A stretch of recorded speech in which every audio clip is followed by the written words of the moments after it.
Hello and welcome to Joy News Prime. We are coming to you from our studios here at Kokomlemle in Accra. We're live on DSTV channel 421, GoTV channel 125, and around the world on myjoyonline.com. Well, coming up, the new Bank of Ghana management to conduct value for money audit into the new Bank of Ghana head of office, which started at a cost of $81 million, but set to conclude at $261.8 million. The project was initially valued by the PPA at $81.8 million, but later increased to $121.1 million. We have details as the minority leader Alexander Fayomakin is adamant no wrong was done by the former administration. The allegation of irregularity today has been put to a peaceful rest. But the majority in Parliament wants more answers on why the cost ballooned from $81 million to $261 million. You to explain to us how the price moved from 121 million to 222 million. Minister reveals shocking details about the Agenda 111 project, insisting that the project is not yet government property. Not a single one of them is running at the moment. As of today, I have visited the two in the Ashanti region that the president commissioned. Okay, and none is in operation. Meanwhile, former presidential advisor on health has been contradicting President Mahama's claims, insisting all project details, including funding and recruitment, were clearly outlined in the transition handover notes, contradicting the president's claim. Myself plus the consultants, we met the transition committee on the presidency. We met them, we made a team, we gave our report to them. They asked for more, some other clarification, we sent it to them. We will be fact-checking the claims by both President Mahama and Dr. Asari. Also tonight in our Ghana Month series, we'll tell you how the people of Akwamu, led by Asamani, defeated the Danes, seized Christiansburg Castle, and still hold on to a symbolic key to this day. Akwamu says, if you want to buy the castle back, I want the locks to be changed and give me the original keys. The old keys? The old keys. To be kept as a trophy. So you see the ingenuity in this case? But fortunately, they couldn't pay all.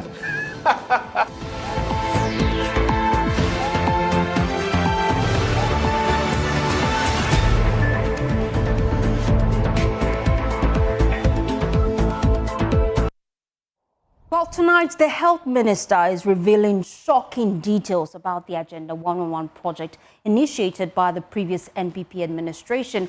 In an exclusive interview with Joy News, Kwabena Kando said the project is, quote, not yet government property, unquote. We'll interrogate what this means shortly. But this information is coming at a time when the former presidential advisor on health, Dr. Anim Adam, dismissed assertion that there is no dedicated funding to complete the Agenda 111 hospital projects. President John Dramani Mahama, we know, during his first State of the Nation address, lamented that despite sinking a whopping $400 million into the project, no single hospital is operational. He added that there is no dedicated funding to complete the project.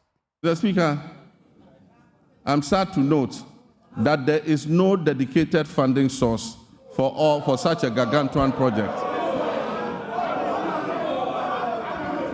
There is no dedicated funding source for this gargantuan project.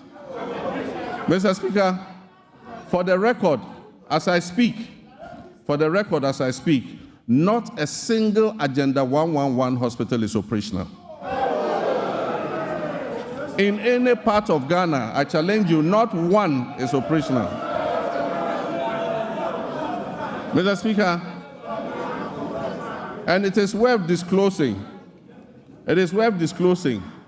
that $400 million has already been disbursed under the Agenda 111 project. Mr. Speaker, at a rate of approximately $80 million per hospital, this $400 million spent could have completed and made operational at least 22 of those hospitals. Well, contrary to the president's assertion, the former presidential advisor on health, Dr. Anthony Nsiasare, insists that all relevant details, including funding sources, project scope, and recruitment, were clearly outlined in the handing over note submitted during the transition. He spoke to my colleague Elton Robe on the Pulse.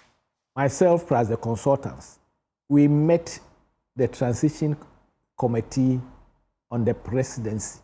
We met them, we made a team, we gave our report to them. They asked for more, some other clarification, we sent it to them. Well, let's fact check the claims by both President John Dramani Mahama and Dr. Nsiasare. And joining me in the studio is lead data analyst and a key member of our research desk here at Joy News, Isaac Ofeje. He has been doing a lot of fact-finding, and so let's delve right into it. Now, when it comes to the source of funding for this project, it's a subject of controversy.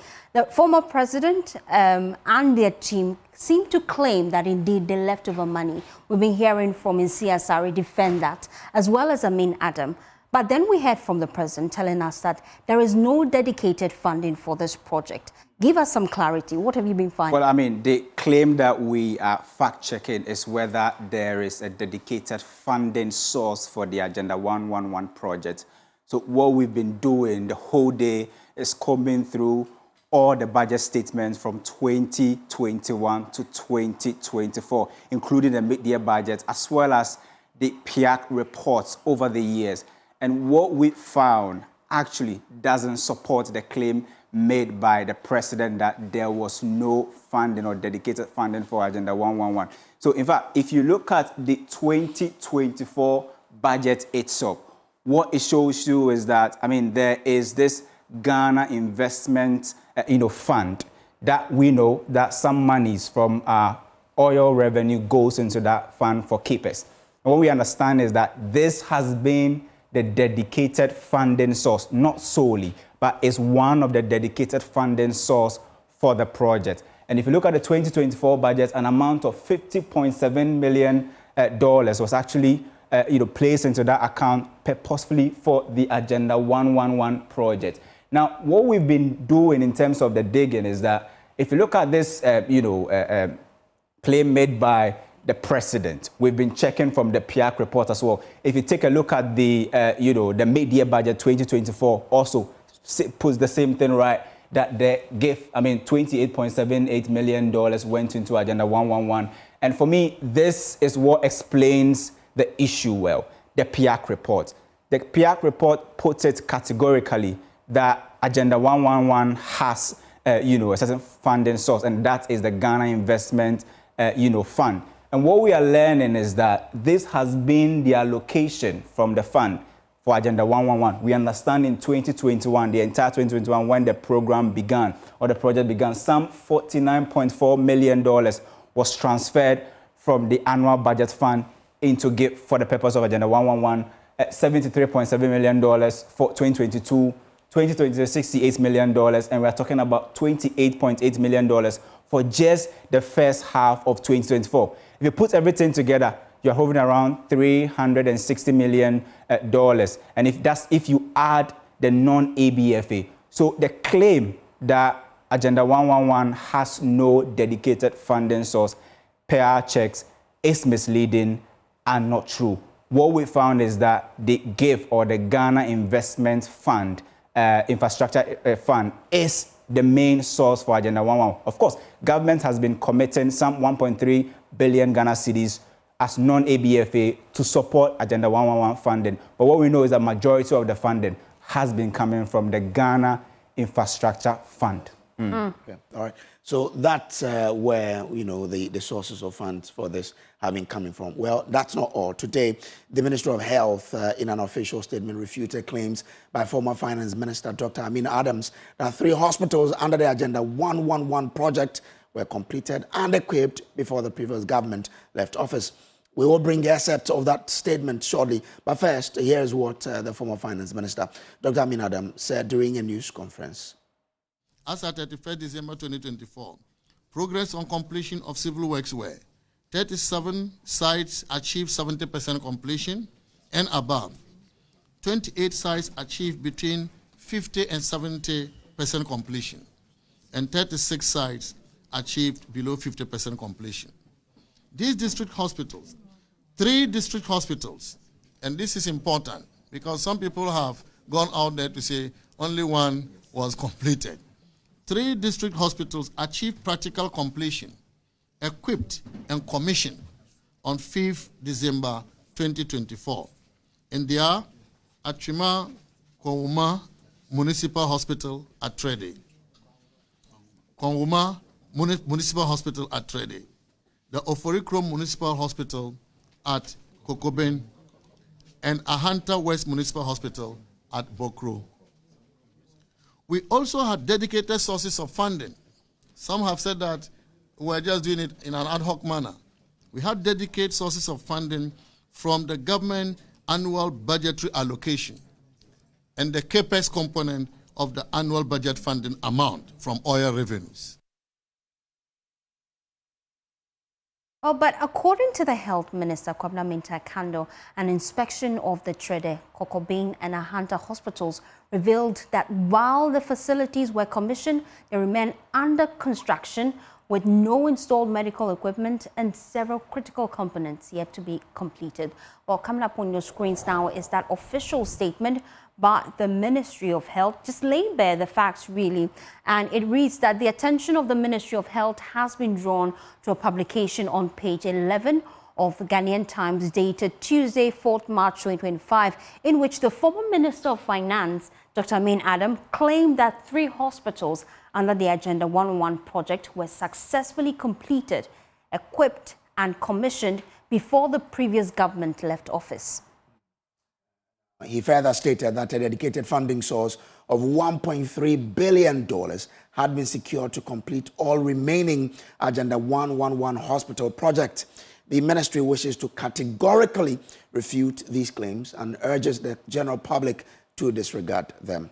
Now, on 3rd March 2025, the Minister for Health visited Trede in the Akwamu municipality and Kokoben in the Oforikrom municipality of the Ashanti region to assess the current state of the Agenda 111 hospitals. Well, the statement goes on to say that, again, the ministry brings to the attention of the general public the following one. The previous government spent a whopping $400 million on the Agenda 101 project. Out of the 111 district hospitals committed to construction, none, they state, is currently operational. Well, the third point they raised there is that the estimated cost to complete the project now stands at $1.589 billion. And this actually contradicts Dr. Anim Adam's assertion that they would only need $1.3 billion to complete the project. Point number 4, they say although Trede, Kokoben and Ahanta hospitals were commissioned by the former president, the project is still under construction with an overall completion rate of 95%. Well, it continues to say that no medical equipment has been installed and some laboratory facilities are still under construction. The 6th point is that the hospitals have not been handed over to the Ghana Health Service for operation.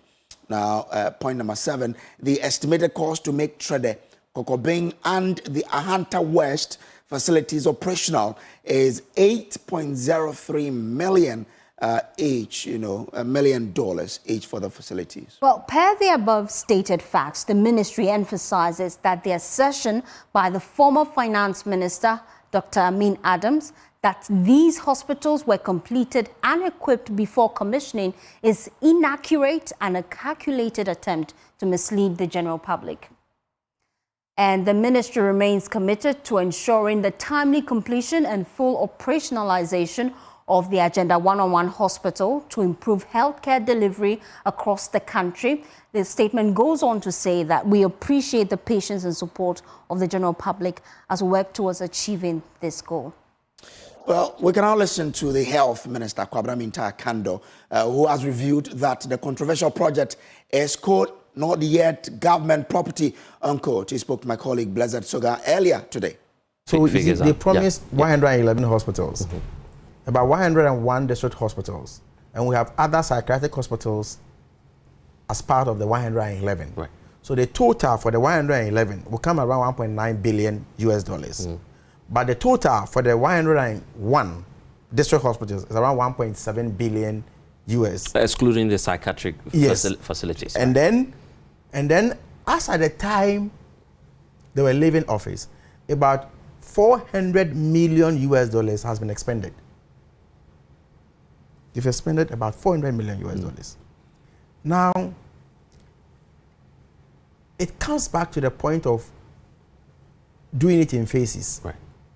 Okay? If you take their own calculation, constructing each one at the rate of 18 million US dollars, their own calculation, which is another bone of contention anyway, we'll get there because you're auditing the whole thing. Right.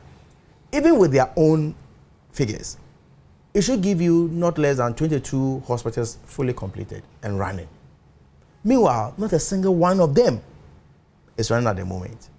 So out of the three, as of today, Wednesday, 5th March 2025, right. I have visited the two in Ashanti region that the president commissioned. Right. Okay, and none is in operation. And in fact, another angle of it that has even not come to the public domain is the fact that apart from the rate of completion, the outstanding commitment, the debt that they have left behind at Trede is around 8 million US dollars. And what's this debt supposed to be for? That is work done by the contractor that has not been paid. And the work done by the contractor at Oforikrum Municipal Hospital also stands at around $8 billion, which is about more than 100 million Ghana cedis. So the two, about 200 million Ghana cedis. And you see, it's a common principle that if you sign a contract and your partner or a party to the contract performs his part of the contract, it's only fair and good for government to also perform his part of the contract. What is the part of the contract of government? Is to honor your obligation. That is the only way the property will become the property of the state. Not until that.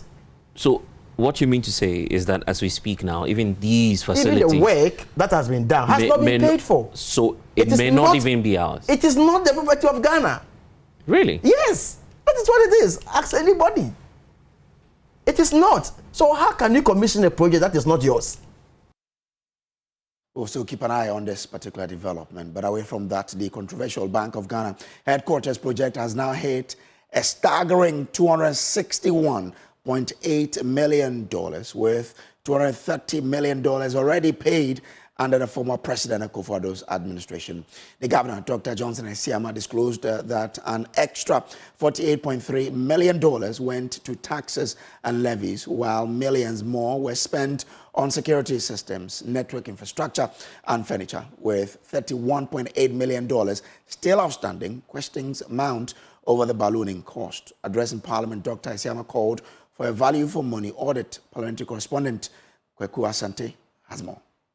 The cost of the new Bank of Ghana head office became such a matter of intense public conversation at the back of the Bank of Ghana recording over 40 billion Ghana cedis. A section of the public argued that the Bank of Ghana did not have any moral right to want to construct a new head office for itself, costing more than $200 million when it was making such huge losses. Today, the new central bank governor, Dr. Johnson Esiama, did come to Parliament to apprise the House on this development. First, he has been breaking down some of the cost items for the new Bank of Ghana head office. Mr. Speaker, the project was initially valued by the PPA at $81.8 million US, but later increased to $121.1 million. This was revised again to $222.8 million, and I'm just rounding off, Mr. Speaker, after the redesign and inclusion of building management systems. The total project cost increased to $261.8 million. Integrated electronic security systems, which was also awarded at a cost of $15.8 million, and furniture and furnishings that was also awarded at $11.1 million.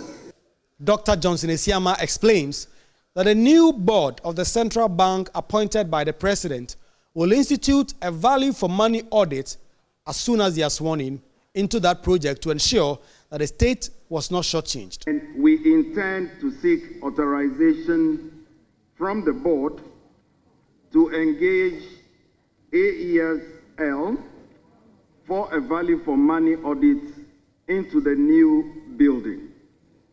We believe this will bring clarity to the matter, and we believe this will bring closure to the issue of our new Bank of Ghana building. Following this presentation, Minority Leader Alexander Afenyomakin was clear in his mind that the presentation of the documents to the House shows that the erstwhile NPP administration, as well as the managers of the Bank of Ghana at the time, did no wrong. The allegation of irregularity today has been put to a peaceful rest. But Mahama Ayariga, the majority leader, at whose instigation the Bank of Ghana governor was in Parliament to offer this briefing, was very much taken aback by the Bank of Ghana's head office ballooning from an initial cost of $81 million to the now $261.8 million. You have come to tell Ghanaians that in spite of the fact that PPA says go and construct a property valued at $81 million, you have gone and ultimately you have maneuvered and you have constructed a property worth $261 million. We want you to explain to us how the price moved from 121 million to 222 million, which is 83%, when the square meters moved from 73,000 to 107,000, which is 46.6%. For me, these are the critical questions that must be answered, in addition to verifying the actual work that was done. Parliament is requesting the new Bank of Ghana governor and his team to apprise the House on the outcome of the value for money audit when it is done, when the new Bank of Ghana board is sworn in. But the debates and the political haggling on both sides as to the utility of the central bank spending $261.8 billion, of which $230 billion have already been paid to the contractor to build a new Bank of Ghana head office, will continue. Reporting for Joy News, Kweku Asante, Parliament House, Accra. Well, the cost of constructing the new Bank of Ghana headquarters keeps changing, now hitting $261.8 million, with millions still owed. Now, what's driving the surge? Thankfully, I still have with me Kofi Eji, our in-house data guru. He's been breaking down the figures just to tell us what exactly is happening here. The cost has tripled. Why? Tripled. Well, explain. Yeah, I mean, the initial cost was some $81.8 million, but we understand that according to the former governor, Dr. Anim Adam, they had to do some design changes and that increased the cost a bit. But now we are being told that that initial cost of $81.8 million is now around $261.8 million, more than tripling. Now, if you go to the breakdown in terms of this entire cost, the total amount paid at the moment stands at 230 million Ghana cedis. Outstanding amount is $31.8 million, dollars. I mean, $230 million against $31.8 million. That's the outstanding amount for C. Now, for us, I mean, this is what breaks. It tops the biscuits. If you look at the items that, is left at the moment, if you look at the ICT systems and network, this is a separate cost. And that's going to be around $8.6 million. Integrated electronic systems, that's $15.8 million. And above all, furniture and finishing of the BOG office. Are these part of the total, the total cost of 261? I mean, according to the governor, the data bits my mind. These are actually, separate contracts that are supposed to come through. So maybe we might not see it to be part of that $261 million. But in fact, if you break it down, some of the, specific items cost, as high as $15.8 million if you're talking about electronic system. And we understand maybe the reason why this has gone up, because we understand that this is not just any ordinary office. Okay. There's a reason why Bank of Ghana possibly decided to put up this huge edifice, wanting to host maybe the West African, maybe we decide to have a central bank in West Africa. Maybe Bank of Ghana can have the ability to host it. And it's sad, really, for a country struggling to pay our debt. It seems we have a lot of money, don't you think? Well, we'll leave that to the expert to say. But Minister of State in charge of Government Communications, Felix Ofosu-Kwakye, has told Parliament there are currently less than 60 presidential staffers operating at the presidency, alongside the less than 60 ministers and deputies currently appointed. Now, according to Felix Ofosu-Kwakye, the president is serious about his commitment to cut frivolous expenditure. He insists the president will stick to his promise to appoint not more than 60 ministers and will also not go anywhere near former President Akufo-Addo's 337 political appointees. President Mahama stated boldly that in the event that he was elected, he will work with 60 ministers. This compelled our colleagues on the other side to immediately promise to work with 50 ministers. Mr. Speaker, these are the same people who defended to the hilt the appointment of 125 ministers. Mr. Speaker, it will interest you to note that the worst economic outcomes that this country has seen emanated from their performance between 2017 and 2020. After that point, all they did was to try to patch up for the wrongs of 2020.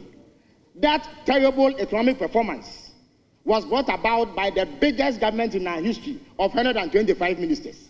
That means that you don't need a legion of ministers to be able to manage the country properly. Now, Mr. Speaker, I use myself as an example of the savings that are going to be made by having a reduced government. My colleague on the other side, and my friend, Honorable Oponkuma, who, by the way, is my constituent also, used to head a ministry called the Ministry of Information. Mr. Speaker, that ministry had 76 people working there to manage government information. But also contributing to the debate on the floor, the former Minister for Lands and Natural Resources, Samuel Abujimnapo, claimed the President Mahama has truly appointed less than 60 ministers, but has packed the Jubilee House with so many staffers. The President, when he addressed this House, made the claim that he had formed the leanest and most effective government in the history of our country. So, I want to submit that you can have 10 ministers, another government can have 20 ministers, and the government that has 20 ministers may have a smaller government machinery, a smaller government size than you who have 10 ministers. And I want to demonstrate that, Mr. Speaker. Mr. Speaker, it's on record. The record is that the pegging or ranking of officials of the presidency are as follows, Mr. Speaker, since the inception of the fourth Republican dispensation. The Chief of Staff is pegged at the rank below the Speaker of Parliament, but above a cabinet minister who doubles as a member of Parliament. Mr. Speaker, a senior presidential advisor is pegged at the level of a cabinet minister who doubles as a member of Parliament. So a senior presidential advisor, by all intents and purposes, their salaries, emolument, conditions of service, is equivalent to a cabinet minister who doubles as a member of Parliament. Mr. Speaker, a presidential advisor is pegged at the level of a cabinet minister who is not a member of Parliament. A presidential staffer is pegged at the level of a non-cabinet minister who is not a member of Parliament. And a presidential aide is pegged at the level of a deputy minister. These are the rankings since the inception of the fourth Republican dispensation. Mr. Speaker, so if you want to see the size of government, and its bearing on the national exchequer. Mr. Speaker, don't just look at ministers and deputy ministers. While still in Parliament, the former Information Minister, Kojo Nkrumah, has been fighting the government for its unexpected and unexplained economic policies, and he's been speaking on the floor. The real issues that you campaigned on, the things that the millions of young people who were singing Kwen Kwen are waiting to hear you deliver on, they get lost in the cracks. And I want to spend some time reminding you of the things that you campaigned on and the things that many people were hoping that when the president mounted the podium, he will be explaining how he will be delivering on them. The president campaigned on the cost of living crisis. He campaigned that transport fares were high and were still going high, and that if he's given an opportunity to come to power, he will roll out a program to tackle it. Did anybody hear the president here explain how he was going to tackle the phenomenon of transport fares that are going up? He spent all the time lamenting and trying to blame the heads of state of the past, just like he did in 2013. The president campaigned on high electricity bills and the fact that if he has an opportunity to come to power, he will introduce measures to tackle it. When he mounted the podium on Thursday, the expectation was that he will lay out a program, which program we now in Parliament will spend time debating. Did anybody hear the president explain how he's going to tackle electricity tariffs that keep going up?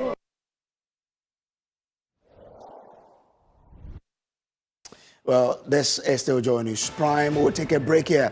We will be back with more. Please do stay.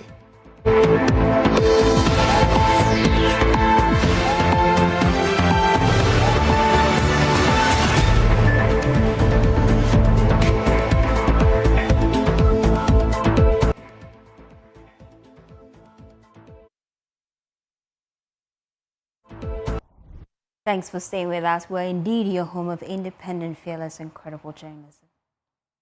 Well, Ghana has become a hotspot for online fraud, especially romance scams, where fraudsters craft elaborate schemes to deceive victims, leaving them financially drained and emotionally shattered. With scams growing more sophisticated, the Economic and Organized Crime Office, EOCO, is strengthening its collaboration with the UK's National Crime Agency to expose these schemes, protect potential victims, and encourage the public to report suspicious activities. Maxwell Aglobotu's report read to you. Scams come in many forms, but few are as personal and devastating as romance fraud. Globally, victims lost over $1.3 billion to these scams in 2022, with fraudsters exploiting trust and emotions. In Ghana, it is gaining some notoriety. Edward Kujo is a director at the Economic and Organized Crime Office in Ghana. Romance fraud, in particular, has seen a significant increase in recent years, with fraudsters using sophisticated tactics to deceive and manipulate victims. This menace has caused financial and emotional damage to people worldwide, and it is worrying to note that Ghana has increasingly become a hub for all kinds of fraud, particularly romance fraud. Deputy Head of Legal and Prosecutions at EOCO, Leo Anthony Siama, revealed that since 2021, there have been more than 100 cases of romance fraud. In terms of the data that we've gathered in the course of investigations since 2021, we are dealing with about 107 active cases. Last year alone, I think we had about 25 of those cases. They are all actively going through investigations. This year, we are already at 7, which means that if you look at the statistics in terms of the comparisons, we are somehow already ahead of last year's total. In terms of recoveries, as at last year, 2024, we have had to recover to the tune of about 2.2 million Ghana cedis. To combat the growing threat, EOCO has joined forces with the UK's National Crime Agency. On Wednesday, they launched the fraud reporting campaign to educate the public and encourage vigilance against fraud. Dominic is the International Liaison Officer for the National Crime Agency.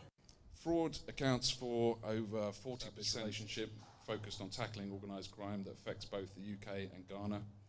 The NCA are proud to be working on this and other projects with IOCO, which demonstrates our commitment to working together in partnership. IOCO and NCA are confident that this partnership will help curb the rising threat of scams and protect more people from falling victim.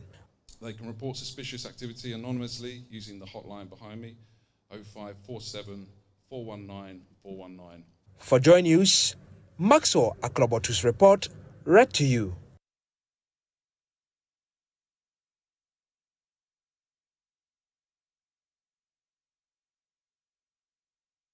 Well, in a shocking twist, the lawyer for Gifty Owari-Mensah, former deputy director of the National Service Authority, says she was never invited for interrogation, contradicting government claims of a manhunt. Now, both President Akufo-Addo and the minority leader Fayon Markin previously insisted security agencies were pursuing her over the NSS ghost name scandals. Now, this revelation comes just as she returns to Ghana on Tuesday. Let's listen to Alexander Fayon Markin make that claim. She did not run away from the jurisdiction. She had traveled out. She traveled out freely. She came back to Ghana. She's entered the country freely. However, the NIB officials reached out to me and that they needed her. They have also reached out to her lawyers, and the lawyers have been in that discussions with them. Today, she's in town. She will make herself available. However, it is turning out that the Bureau of National Investigation is yet to extend an invitation to her for interrogation. Her lawyer, Nana J. Bafwewa, disclosed this in an exclusive interview with Blessed Suga on PM Express. He knows that such orders are made in respect of persons that are considered a flight risk. Why would you, in the circumstance of these facts, consider her a flight risk? Does he know that up until today, she had not been invited by BNI? She's not being invited? Up until today, no security agency had invited her. That's shocking news to us, is it? The minority leader. The minority leader. I am putting it on record. Gifty Owari, up until today, had not been invited by any security agency, including. Please allow me. Yeah. Very respectfully, I'm very limited time. I get to make my point. Yes. I can furnish you with a letter we wrote for and on her behalf to the National Intelligence Bureau, informing them that she has not absconded as being made to believe by some people. Why my question to you, sir? Why did you wrote because yes. Following the Well, centuries ago, the people of Akwamu, led by the fearless warrior Asemani, launched a daring attack that changed history. They defeated the Danes and took control of the Christiansborg Castle, which is now known as the Osu Castle, a key stronghold in the Gold Coast. But did you know that to this day, the Akwamu still hold on to a symbolic reminder of their victory? In our Ghana Man series, Kojo Nyankson takes you back in time to relive this bold takeover and its lasting, impact on the history of Ghana. The Akwamu Kingdom is a kingdom of warriors. I like to think of them as the forgotten warrior kingdom. These strong, strapping men of this kingdom are the ones whose footprint is marked across the history of Ghana. They have conquered tribes from all the way in the western region, straight across to the Volta region and beyond, into Togo, Benin, Dahomey. Meet Nana Semeshia. He is the curator of the Akwamu Royal Museum and custodian of the rich history of his people, dating back to the 11th century. Welcome to Akwamu Museum, the citadel of Akan tradition and custom. But the most important thing, which may interest you, are the Christiansborg Castle keys. These are the keys to Christianborg Castle. The original keys to the Christianborg Castle. Which is known as Osu Castle. Yeah. Akwamu had conquered the whole coast. And Europe was in Christianborg Castle. So he wanted to conquer Europe as well. So what he did was sent his nephew, Asmani, to go there and learn. He went there, he learned the language. He was very nice with the governor. He won the heart of the governor. So he became the interpreter and everything. So one day he came to visit the uncle and said, "Uncle, now I'm the main man here, so what do we do? Give me some people, because you can't fight the beings from outside, you have to fight them from within." So the men went there with their arms hidden under their cloth. And what happened? Upon buying the arms, they switched the guns on the whites. When the Danish king sent emissaries to Akwamu, they bargained and said, "Fine." Akwamu says, "If you want to buy the castle back, I want to sell the castle to you at 1,600 pieces of silver. And the second condition is I want the locks to be changed and give me the original keys." The old keys. The old keys. To be kept as a trophy. So you see the ingenuity in this case? But fortunately, they couldn't pay all. They paid parts, and still the Danish crown owe Akwamu. And you know, it's interesting because it tells us how much the Akwamu king back then understood and appreciated symbolism. Yeah. So he understood that there will be a day when somebody would deny that such a thing ever happened. Yes. And so he wanted evidence. Evidence.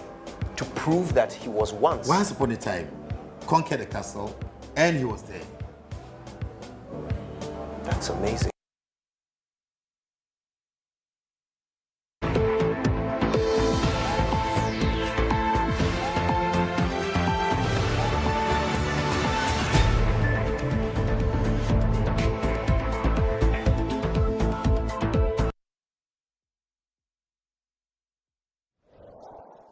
All right, welcome back. It's still the Joy News, Prime. Let's do showbiz now because Becky Bex is here with all the J's. Hi, Becky. How are you? Hello to you. How you doing? I'm good. What's the time? What's the time? Showbiz time. So let's do showbiz here and talk about Afro Harmony because they have been making waves in the Ghanaian music scene, but they're also speaking about the challenges facing bands. On E-Vibes over the weekend, we discussed the future of bands, band culture, and the importance of a fair royalty system. Your opinion counts. As a band, I think that the industry is moving, but there are little things that we just need to work on. Tell me about it. Royalty systems for bands, how we promote bands for tours. It's not that it's getting better. First, it was really hard for a band to go on a tour. If there's no artist taking you along, it was really hard. But now, I think that the Creative Arts Ministry is coming on board with some nice packages for bands to be able to travel easily. Yeah, so I think it's coming up. And royalty, sometimes you play for artists and what you deserve, they know that this is what you deserve. But they don't give it. They will tell you.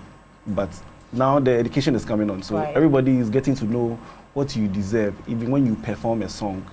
So it's coming up with every band knowing what they are supposed to get when they even perform a song with you. So the education is going on, and we'll get better. Well, what do you right now, we are somewhere. As my brother said, at first it wasn't good, but now we see our bands on tours, and then and these things are stuff that gets us the recognition there. Yeah, so at least now we are somewhere, and then every band is trying to push their music out there. So I think we are getting somewhere. Definitely, there's a time to come where bands will be winning the Grammys, the awards, and all those stuff. I know you love that. So tune in onto Shelley's Sparrow's YouTube channel so that you can watch that first hand tomorrow on Independence Day. You know why I'm happy? No. Just this morning, my wife was telling me the Nigerians showcase their tradition more than the Ghanaian. Right. And then today we're watching this and you hear the local language in there. In the it's movie, sort of you know, we're making progress. Right. We move from there and then we'll be wearing the cultural attire too. So today happens to be the BIM Nation's president's birthday, Stone Boy. And, well, obviously, his fans across the world, they are celebrating him. Okay. And as part of that celebration, I'm bringing to you a throwback interview that I had with Stone Boy back in 2016 on his birthday. Same day, today is 5th of March, on his birthday. So take it away. Happy birthday, Stone. And welcome back to Would you say anything? I mean, you just performed out there. Everybody loved you out there. First of all, I mean, you've announced I mean, I don't want to go back to that one. You've announced your surgery and everything in 3 months? Yeah, man. Enough things. Enough things. What informed the decision What informed the decision? What? The decision to go back. I know myself better than anybody else, so I think it's been in my plans from ever since I met my unfortunate accident as a youngster, and I had to struggle it all through with my mom. You know, may her soul rest in peace. I wish she was alive to see what I've done today, because ever since I told her and I made her a promise that I would definitely get myself back into his son that is always seen as perfect as a young boy. So it's just in plan. Everything is in plan. And you know, once you make your plans and then, you know, I mean, anytime I make plans, I leave room for God to operate as well, because our plans are not the ultimate. You make yours and leave room. So if it does happen, then you know that God has endorsed it. So eventually, mighty God endorsed it, and then, you know, we had to do a quick dash for some weeks and make this happen. So I know that it will be unfair in a certain manner, because not to let Ghanaians know, because at the end of the day, I fortunately find myself to be one of the celebrities that Ghana can boast of. So should anything be happening with me, I deem it also somewhat. Well, happy birthday to the president of BIM Nation, and also happy birthday in advance to Ghana, because we're celebrating our 68th independence. Yeah. And tomorrow happens to be a holiday. You know what that means? That means nothing, huh? That means nobody's coming to work tomorrow. Who says nobody? Oh, you're coming to work tomorrow? Well, people are coming to work. Okay, who is coming to work?